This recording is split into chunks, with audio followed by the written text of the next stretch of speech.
प्रभु नित्यानंद श्री अद्वैत गदाधर श्रीवासादि जय गौर भक्त वृंद। हरे कृष्ण कृष्ण कृष्ण हरे हरे हरे राम राम राम हरे हरे। ओम नमो भगवते वासुदेवाय ओम नमो भगवते वासुदेवाय ओम नमो भगवते वासुदेवाय।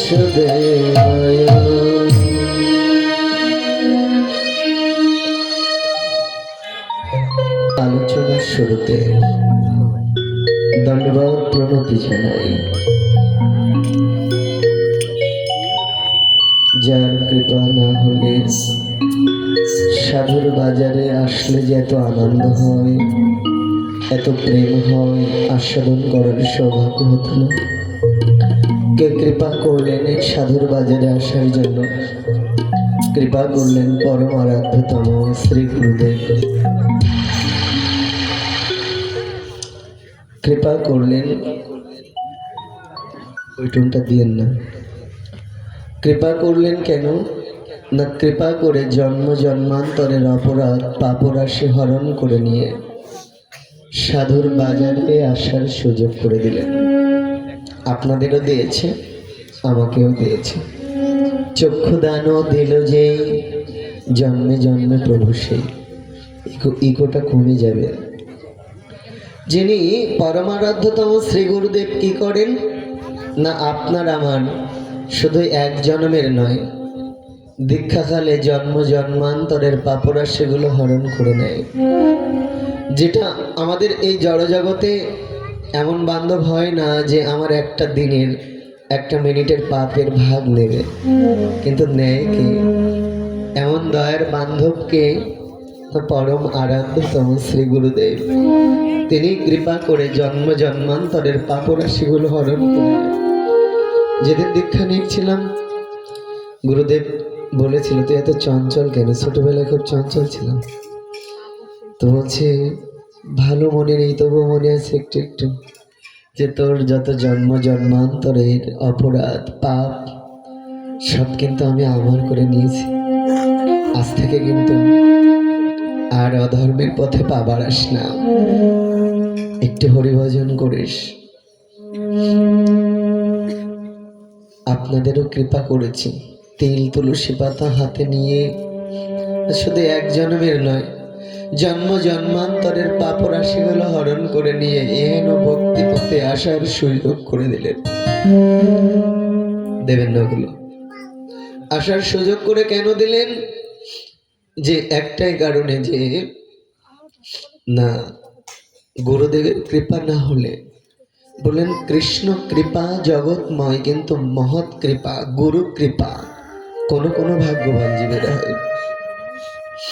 अच्छा कृष्ण सकलेर कृपा करछेन, एकटा चोरकेও कृपा करछे एकटा साधुकेও कृपा करछे। केमन ना एकटा चोर सूर्येर आलो पाय सकाले, एकटा साधु पाय। एकटा चोरও अन्न सेवा करते पाরছে, एकटा साधुও पाচ্ছে। भगवान सबाई के समान कर दिच्छे। बोलছে कृष्ण कृपा जगतमय किन्तु गुरु कृपा साधुर कृपा महत् कृपा कोनो कोनो भाग्यवान जीवेर हय, सबार हय ना। आपनादेर हयेछे, आमरा हयेछे। हरिकथा आलोचनार शुरूते दंडवत प्रणति जानाई परमाराध्यतम श्री गुरुदेव जिनि कृपा करे एहेन अधम दुराचारी पापाचारी जीवके कृपा करलेन। अष्टतर शत श्री नित्यलीला प्रविष्ट श्रील कृपा सिंधु बाबाजीर रातुल चरणे आभूमि दंडवत प्रणति जानाई। तत्पर दंडवत प्रणति जानाई आजकेर अनुष्ठानेर सेवा आचार्य जगन्नाथ धामेर जिनि जगन्नाथेर नित्य सेवायित। बोलें तुम यदि नित्य जगन्नाथ सेवा करते पारो তাহলে তোমার বারবার আর জন্ম মৃত্যুর সংসারে আসতে হবে না। অভয় চরণে যদি তুমি আশ্রয় নিতে পারো, তোমার জন্ম জন্মান্তরের অপরাধ, জন্ম জন্মান্তরের পাপরাশি, এখানে যদি একটা চেয়ার দিতেন ওনাকে ভালো হতো, ছোট্ট একটা চেয়ার। তো বলছে যে জন্ম জন্মান্তরের অপরাধ পাপরাশি সব নষ্ট হয়ে যায়। সেই মনে পড়ে যায় জগন্নাথের পরম ভক্ত মাধব। মাধব দাস সারা জীবন জগন্নাথের সেবা করেছে। অন্তিমে যে তার প্রচন্ড আমাশা হয়েছে, বারবার যেতে হচ্ছে টয়লেটে, কিন্তু শৌচক্রিয়া করার জল তোলার মতো শক্তি তার নাই। তো মনে মনে বলছে কি, আমার যদি না এমন কোনো বান্ধব এই মুহূর্তে আসতো, দেখবেন শিশুকালে অনেকেই যত্ন করে, কোলে নেয়। আপনি যতদিন ইনকাম করে পরিবারকে দিতে পারবেন ততদিন ভালোবাসার ভাগটা, ভালোবাসাটা সবাই দেখায়। গৌর হরি গৌর হরি গৌর। মহৎকে অবজ্ঞা করা তো যায় না। প্রভু বসে আছে নিচে, আমিও করে বসবো, কেমন হয়? তো বলছে যে সেই মাধব দাস করেছে কি, যখন না তার এই বার্ধক্য এসে গেছে, শৌচক্রিয়ার জল তুলতে পারছে না, তো মাধব বলছে কি যে আমার এমন কোনো বান্ধব যদি থাকতো যে এসে আমার এই সময়ে, বৃদ্ধকালে মানুষের দেখার মানুষ হয় না, এই আপনজনেরা তখন বলে কি, যদি এর থেকে যদি জায়গাটা খালি করে দিত তা বেঁচে যেতাম। দেখবেন আপনজনের বলে। তো বলছে বার্ধক্যের সময়টা না, ওই যখন মনে মনে জগন্নাথের সেবায় প্রার্থনা করেছে, আমার এমন কোনো বান্ধব নাই যে আমার অন্তিমে শৌচক্রিয়ার জলটুকু তুলে দেবে। আমার তো যে সামর্থ্য নাই যে শৌচক্রিয়ার জল তুলবো। হঠাৎ করে মাধব দাস লক্ষ্য করছে পেছন থেকে কে যেন গাড়ি করে শৌচক্রিয়ার জল ঢালছে। যাহা, জগন্নাথ কৃপা করে কাউকে মনে হয় পাঠিয়েছে। কলির ভগবানকে জানেন? কলির ভগবান জগন্নাথ। কিন্তু আমরা জানি কলির ভগবান শ্রীমন চৈতন্য মহাপ্রভু, কিন্তু সব কলিতে মহাপ্রভু আসেন না। কলির রাজত্ব করেন জগন্নাথ। বিশেষ কলি আমরা পেয়েছি, সেই কলিতে আমরা এসেছি। এটা আসে না সহজে। এই যে সত্য ত্রেতা দাপর কলি এভাবে যে ঘূর্ণায়মান চক্রে না আসছে, সব কলিতে কিন্তু গৌর সুন্দর আসেনি। কলির ভগবান জগন্নাথ, যিনি জগতের নাথ। জগন্নাথের কিন্তু চোখের এ পাতা নেই, কিন্তু দেখবেন বড় বড় চোখ, বড় বড় চোখ দিয়ে ভক্তদের নয়ন দিয়ে ভক্তদের কৃপা করছে। ওই জগন্নাথের নয়ন থেকে কেউ যেন, ওই কৃপা থেকে কেউ যেন বাদ না পায়, তাই নয়নের মধ্যে বড় বড় বড় করে নয়নটা খুলে রেখেছে। সবাইকে ওই নয়নের মধ্যে এনে সবাইকে কৃপা করছে জগন্নাথ। তো মাধব সারা জীবন জগন্নাথের সেবা করেছে। বলছে জগন্নাথ মনে হয় কৃপা করে এমন কাউকে পাঠিয়েছে যে আমার পেছন থেকে জল ঢালছে। একটু লক্ষ্য করে বলছে, কে তুমি গো পরম বান্ধব? তাকিয়ে দেখে স্বয়ং জগন্নাথ এসে পেছনে জল ঢালছে। আহা আহা, তুমি আমাকে এত অপরাধী করবে বলে শেষ সময়ে সারা জীবন তোমার ভজন করলাম, সেবা করলাম, পূজা করলাম, আর শেষ সময় তুমি আমাকে এতটা অপরাধী করলে, যেমন নরকে যেতে হবে, তুমি শৌচক্রিয়ার জল ঢাললে জগন্নাথ। তখন বলছে, না রে, তোর নরকে যেতে হবে না, তোর ভালোর জন্য আমি এটা করেছি। কেন তুমি শৌচক্রিয়ার জল না ঢেলে তুমি পারতে না? তুমি আমার এই আমাশা রোগটা ভালো করে দিতে, তাহলে তো আমার এত শরীরটা দুর্বল হয়ে যেত না, আমি নিজে শৌচক্রিয়ার জল তুলতে পারতাম, তুমি পারতে না। যখন বলেছেন, বলছে শোন মাধব, আমি চাইলে পারতাম তোকে সুস্থ করে দিতে, তোর এই রোগ ব্যাধি থেকে তোকে মুক্ত করে দিতে পারতাম, কিন্তু দেইনি। কেন জানিস? এই জন্মের একটু কর্মফল যে তোর ভোগ করা বাকি রয়ে গেছে। বলছে আমরা যারা এসেছি আমাদের কর্মফল আছে, তাই এসেছি, প্রত্যেকের আমারও কর্মফল আছে, না হলে এই ত্রিতাপ জ্বালা, এই 700 দুঃখ আলয়। শাস্ত্র বললেন, ভাগবত বললেন, এই সংসারটা 700 দুঃখ আলয়। এখানে আসলেই তোমার কষ্ট পেতে হবে, তোমার দুঃখ পেতে হবে। বলুন তো বুকে হাত দিয়ে, জীবনের কতদিন সুখে কাটিয়েছেন আর কতদিন কষ্টে কাটিয়েছেন? সবসময় কি ভালো দিন যায়, সুখের দিন যায়? যায় না। ওই একটা সময় খুব দুঃখ আসে, খুব কষ্ট আসে, বার্ধক্যের সময়। সেই সময় আর দেখার মানুষ হয় না, আপনজনেরাই না বিরক্ত হয়ে যায়। তো বলছে যে মাধব, আমি চাইলে তোমাকে নামে রোগ থেকে মুক্ত করে দিতে পারতাম, কিন্তু দেয়নি। কেন জানো? তোমার যে কর্মফল আছে, তোমার কর্মফলটা ভোগ শেষ এই জন্ম থেকে করে যেতে হবে। কেন না? ওইটুকু কর্মফল ভোগ করার জন্য তোমাকে আবার পৃথিবীতে আসতে হবে। তুমি তোমার আপনজন, নিজজন। তাই আমি চাই তোমার এহ জগতের যত কর্মফল আছে তুমি এই জন্মেই ভোগ করে তুমি নিষ্কিঞ্চন হয়ে, তুমি শুদ্ধ হয়ে, সিদ্ধ দেহে যেন তুমি অন্তিমে আমার চরণে যেন তুমি ঠাঁই পাও, সেই ব্যবস্থায়। অনেকে বলে দেখবেন, অনেকে বলে দেখবেন, কি বলে না, বলে একটা কথা, হ্যাঁ একটা কথা বলে, আচ্ছা ও তো সাধু, তাহলে ওর এই ব্যাধিটা হলো কেন? ও তো প্রসাদ বুঝি, ওর এই রোগটা হলো কেন? হ্যাঁ, দেখেছো সাধুর কি রোগ হয়েছে? সাধুর কেন হয় জানো? সাধুর এহ জন্মে বারবার আশা লাগবে না, এই জন্মে তার সমস্ত কর্মের ফল, কর্মফলের পসরা মাথায় নিয়ে এসেছে, সেই ফলের পসরা মাথায় নিয়ে এসেছে, তো ওই ভোগটা করে যেন অন্তিমে সে গোবিন্দ চরণে যেন যেতে পারে। পুনরপি জননম পুনরপি মরণম পুনরপি জননী জঠরে শয়নম। বারবার যেন এই জননী জঠরে শয়ন করতে না হয়, বারবার যেন আসতে না হয়, আমি যেন এই জন্মে ভজনটা পরিপূর্ণ করে গোবিন্দ চরণে ঠাঁই পাই। কীর্তন করে তো সাধুরা, করে না? মোর মনির এই অভিলাষ, বিলাস কুঞ্জে দিও বাস, নয়নে হেরিব সদা যুগল রূপরাশি। আমরা কীর্তন করি না? এই যে ভক্তি দেবীর কাছে কীর্তন করি, মোর মনের এই অভিলাষ, বিলাস কুঞ্জে দিও বাস, নয়নে হেরিব সদা যুগল রূপরাশি। যেন আমি অন্তিমে যেন সেই বিলাস কুঞ্জে আমার ঠাঁই হবে। বিলাস কুঞ্জে তুমি অন্তিমে ঠাঁই নেবে, ভগবানের নিত্যধামে ঠাঁই নেবে, তাহলে তোমার না এই জন্মে প্রস্তুতি নিতে হবে না, তোমার সাধন করতে হবে, তোমার ভজন করতে হবে। তোমার সাধন ভজন অনুযায়ী তোমার না সেবা হবে, তুমি তেমন সেবার অধিকার লাভ করবে। তো মাধবকে বলছে একটা কথা, কি বলছে? সামনে বসে কথা বলবে না কিন্তু। মাধবকে বলছে একটা কথা, বারবার বলছে, কি কথা?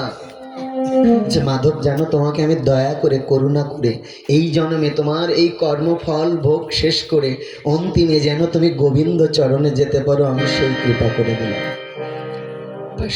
উপস্থিত সেই জগন্নাথের সেবাহিত প্রভুজির চরণে আভূমি ধন্যবাদ, কৃপা করুন। জগন্নাথের মহিমা একটু বলতে কেমন যেন ইচ্ছে হলো, প্রভু যেন কৃপা করে আমার প্রতি, আমি তো অধম। তৎপর দণ্ডবত প্রণতি জানায় আজকের অনুষ্ঠানে সমস্ত কীর্তনীয় আচার্যবৃন্দ। এই সুমধুর কণ্ঠে কীর্তন শুনছিলেন না? যেন হৃদয়টা জুড়িয়ে যাচ্ছিল, হৃদয় জোড়াচ্ছিল কীর্তন শুনে। কৃষ্ণ নাম শুনে হৃদয় বিগলিত হয়।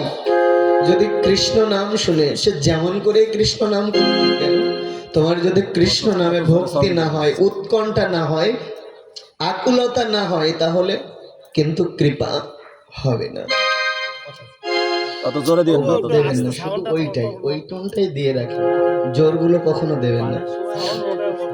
প্রেমছে বলো, একটু জোরে বলো না, রাধে রাধে। তো বলছে একটা কথা, কোন কথা? বারবার যদি অন্যদিকে মন যায়, পাঠের বিঘ্ন হয়ে যায়। এই জন্য শুধু ধারাবাহিকভাবে ওই টোনটা চলবে, কখনো বাড়বে না, ওই একই লেভেলে চলে যাবে। একটু জোরে বলো, রাধে রাধে। তো বলছে যে এই যে কীর্তন শুনে, যদি কীর্তন শোনার প্রতি আগ্রহ হয় না, আরো একটু সময় যদি কৃষ্ণ নাম শ্রবণ করতে পারতাম, আরো একটু সময় যদি ভক্ত সঙ্গে থাকতে পারতাম, এই উৎকণ্ঠা, এই আকুলতা যেদিন হবে না, সেদিন বুঝবে তুমি ভক্তির পথে পা দিয়েছো, আস্তে আস্তে অগ্রসর হচ্ছে তোমার। সমস্ত কীর্তনীয় আচার্য বৃন্দের রাতুল চরণে আভূমি দণ্ডবত প্রণতি জানাই, প্রণাম জানাই।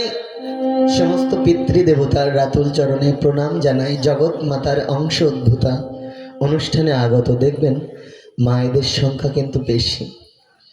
বাৎসল্য, প্রেমময়ী, স্নেহময়ী, কল্যাণিয়া, শ্রদ্ধাশীলা, ধর্মশীলা দেবী মূর্তি, সমস্ত মাতৃদেবীর রাতুল চরণে আভূমি দণ্ডবত প্রণতি জানাই, প্রণাম জানাই। সাধুজন, সন্তজন, গুণীজন, হয়তো এখানে অনেকেই এসেছেন, আমার থেকে অনেক ভালো হরিকথা বলতে পারেন, আমার থেকে হয়তো অনেক জানেন, সেই বিজ্ঞ ব্যক্তিদের রাতুল চরণে আভূমি ধন্যবাদ। আমরা গতবার একটা লীলা আস্বাদন করছিলাম, করতে করতে আমরা সেই লীলা থেকে বঞ্চিত হয়ে গেছিলাম, সময় হয়নি।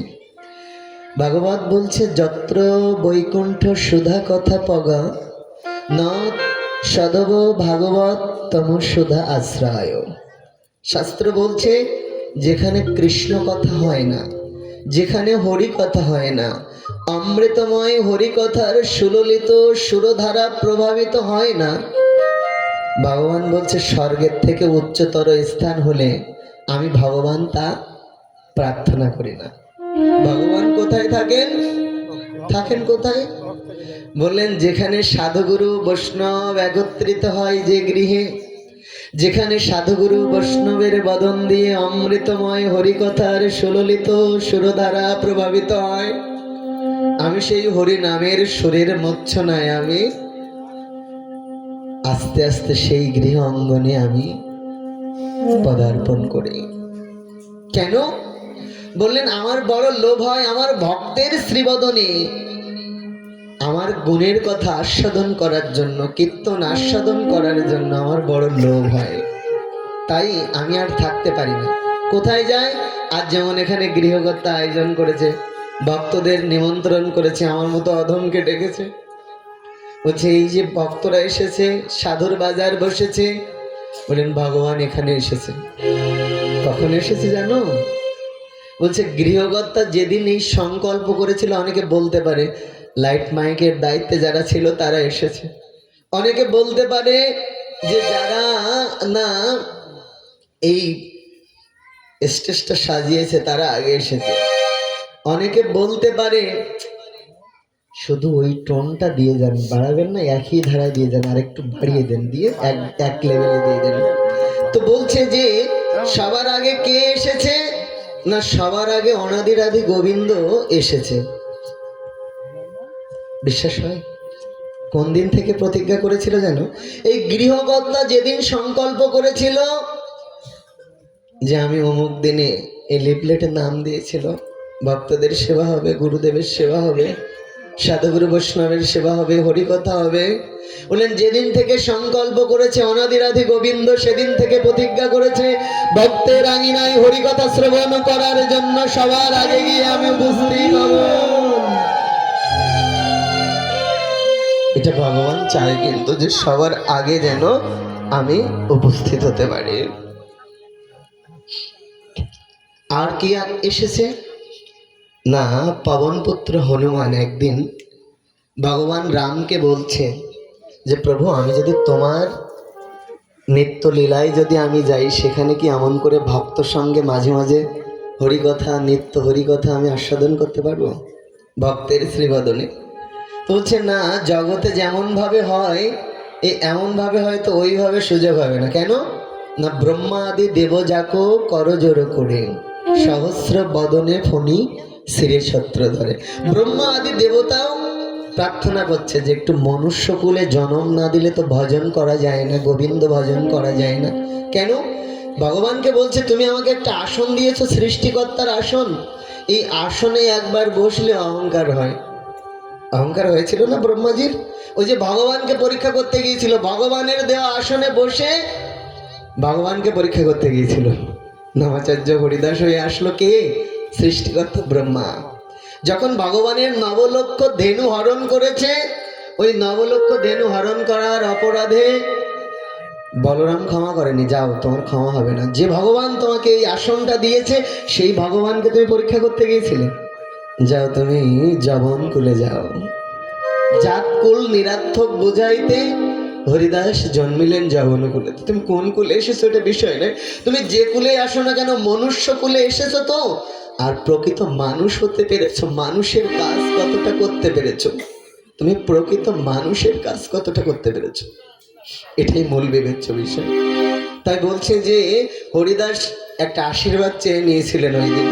কি আশীর্বাদ চেয়ে নিয়েছিলেন না, বলছে প্রভু অভিশাপ যেটা দিয়েছো ওটা আশীর্বাদ মনে করে মাথা পেতে নিয়েছি, কিন্তু অন্তিমে এই শেষবারের মতো একটা চাওয়া তোমার চরণে, আমাকে যে কুলে পাঠাও না কেন তুমি কৃপা করে দাও যেন সেই কুলে থেকে যেন আমি কৃষ্ণ নাম গাইতে পারি, আমি যেন তোমার নামটা না ভুলে যাই। তুমি যে কুলে পাঠাও না কেন তুমি আশীর্বাদ করে দাও তোমার সেই কুলে গিয়ে যেন আমি কৃষ্ণ নাম গাইতে পারি। চেয়ে নিলেন যে আমাকে যে কুলে পাঠাও না কেন, আমার দুঃখ নাই, আমার কষ্ট নাই, আমি সেই কুলে গিয়ে যেন তোমাকে না ভুলে যাই, আমি যেন কৃষ্ণ নাম করতে পারি, তুমি এই কৃপাটুকু করে দাও। কৃপা করে দিয়েছিলেন।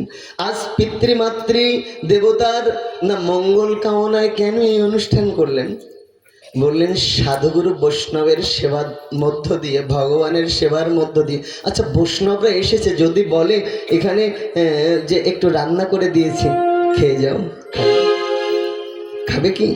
যদি বলে না ভগবানকে নিবেদন করবে, এই যে বিগত একটা অনুষ্ঠান হয়েছিল, আমি সাধুদের বলেছিলাম দাদা, সবাইকে ফোন করেছিলাম জনে জনে যে আপনারা চলে গেলেন, এতটুকু প্রসাদ যদি থাকে সেটুকু আমরা প্রসাদ পাবো, আর আমরা এসেছি কিভাবে রান্না হচ্ছে না হচ্ছে আপনারা তো দেখবেন, আপনারা যদি প্রসাদ না পান তা আমরা কিভাবে প্রসাদ পাই?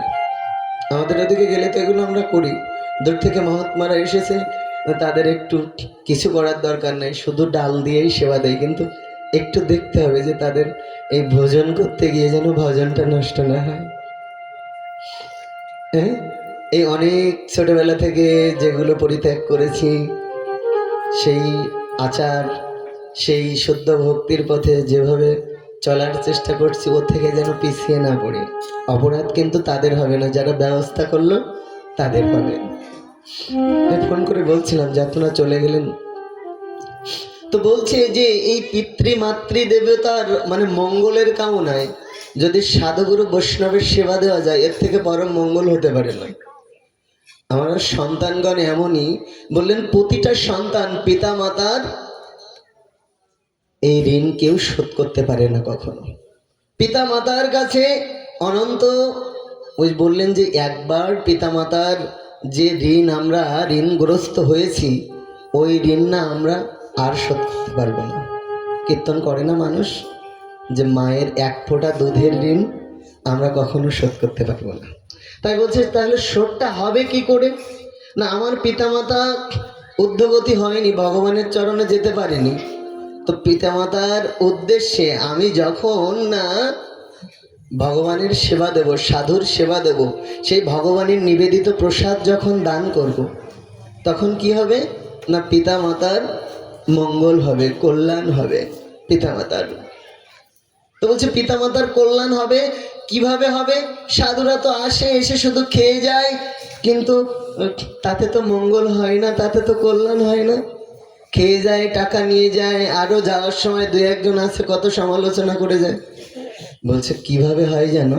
সাধুগুরু বৈষ্ণবগণ তোমার গৃহে যখন চরণ ধুলি দেয়, তোমার দেওয়া জল অন্ন যখন গ্রহণ করে, বলা লাগে না, আশীর্বাদ করা লাগে না, তোমার দেওয়া জল অন্ন গ্রহণ করার সাথে সাথে তোমার যত জন্ম জন্মান্তরের অপরাধ ছিল সব দূরীভূত হয়ে যায়, সব হরণ করে নিয়ে যায়, সব হরণ করে নিয়ে যায়। কে নিয়ে যায় না সাধুগুরু বৈষ্ণবগণ নিয়ে যায়।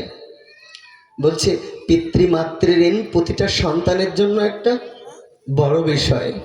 যে বলছে প্রহ্লাদ মহারাজ যেদিন না, কোন দিন প্রহ্লাদ মহারাজ যেদিন তার হরিনাম করতে বলে তার মারার চেষ্টা করছে, একবার না সাপ বিষধর সর্পের মুখে দিয়েছে। বিষধর সর্পটা প্রহ্লাদকে দংশন করেনি, পাগলা হস্তির পায়ের নিচে দিয়েছে।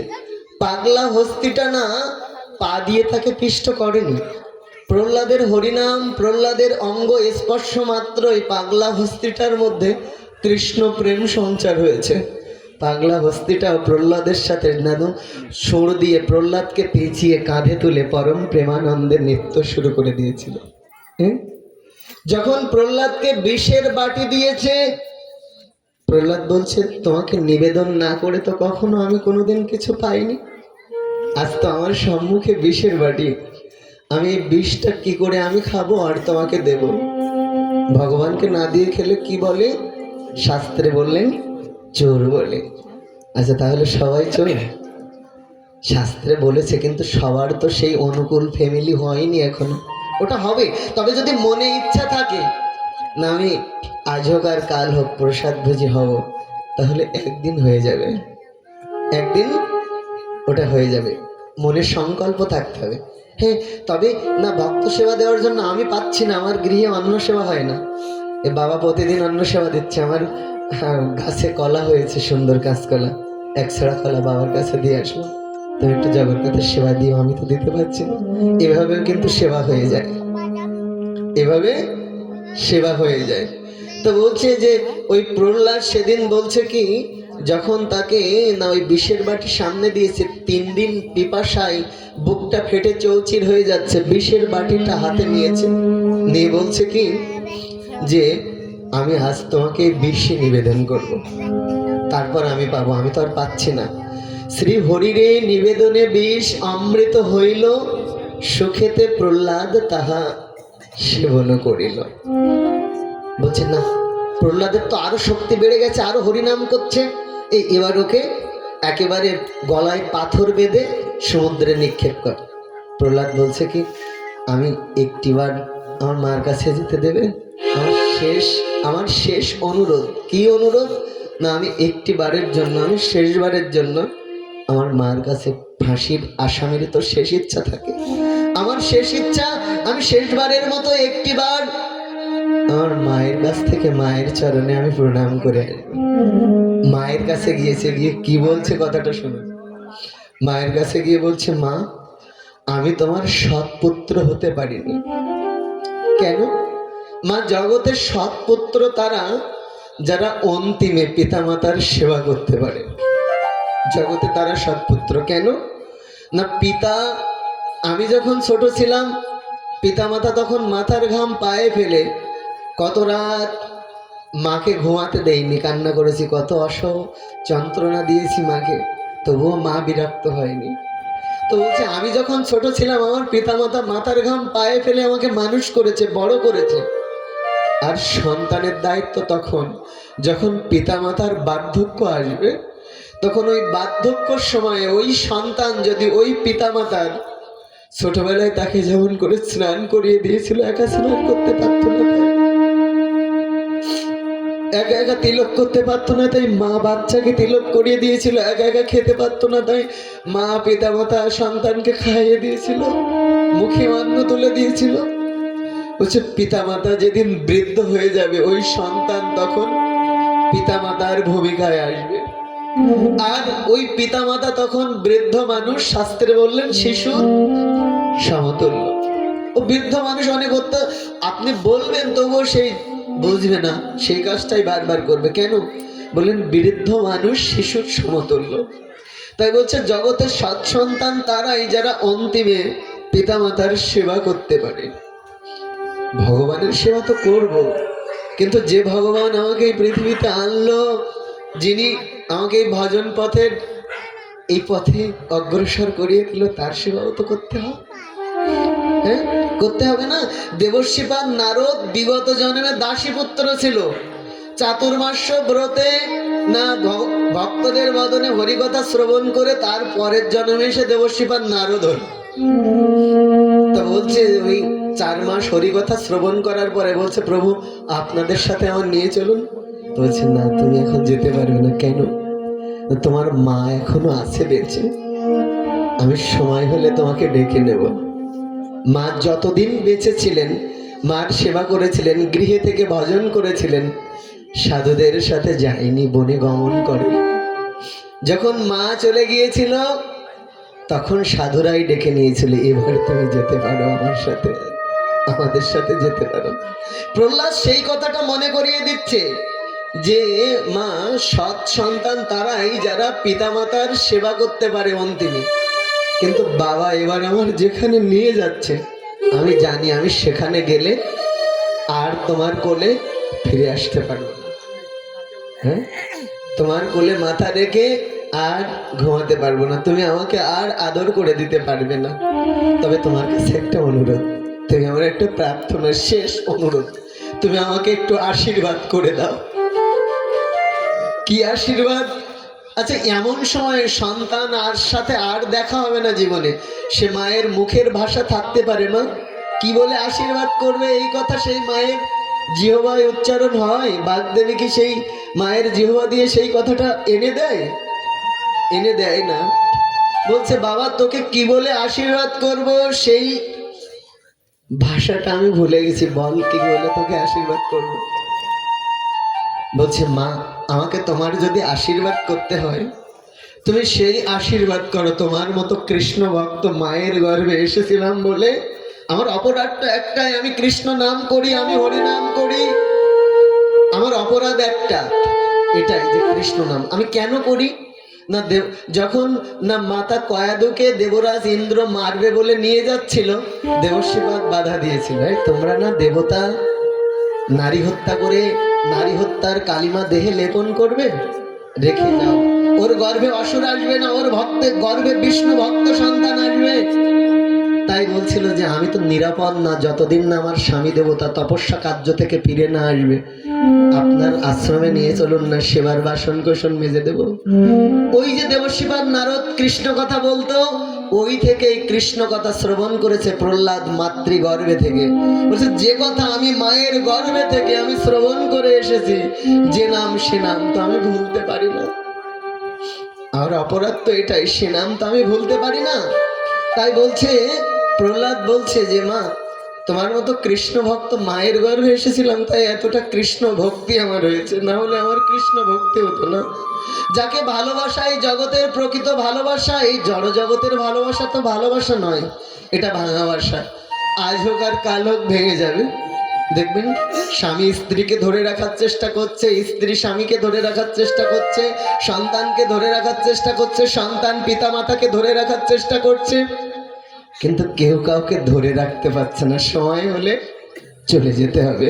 লক্ষ টাকা থাকলেও, কোটি টাকা থাকলেও প্রারব্ধ কর্মফল ভোগ করে সে বিদায় নিচ্ছে, কেউ তাকে ঠেকাতে পারছে না। প্রহ্লাদ বলছে কি যে মা, তুমি আমাকে সেই আশীর্বাদ করো। কোন আশীর্বাদ? আমার যদি আবার এই জগতে আসতে হয়, আমার যদি আবার এই পৃথিবীতে আসতে হয়, আশীর্বাদ করে দাও তোমার গর্ভে যদি না আসতে পারি, তোমার মতো একজন কৃষ্ণ ভক্ত মায়ের গর্ভে যেন আমি আবার জন্ম নিতে পারি। আশীর্বাদ করে দাও তোমার মতো কৃষ্ণ ভক্ত মায়ের গর্ভে যেন আমি আবার আসতে পারি। একথা বললেন।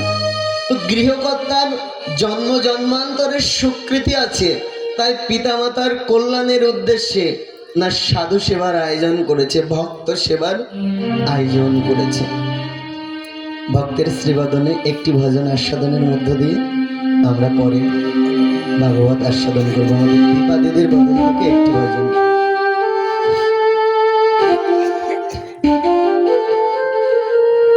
প্রেমছে বলো, একটু জোর হবে না?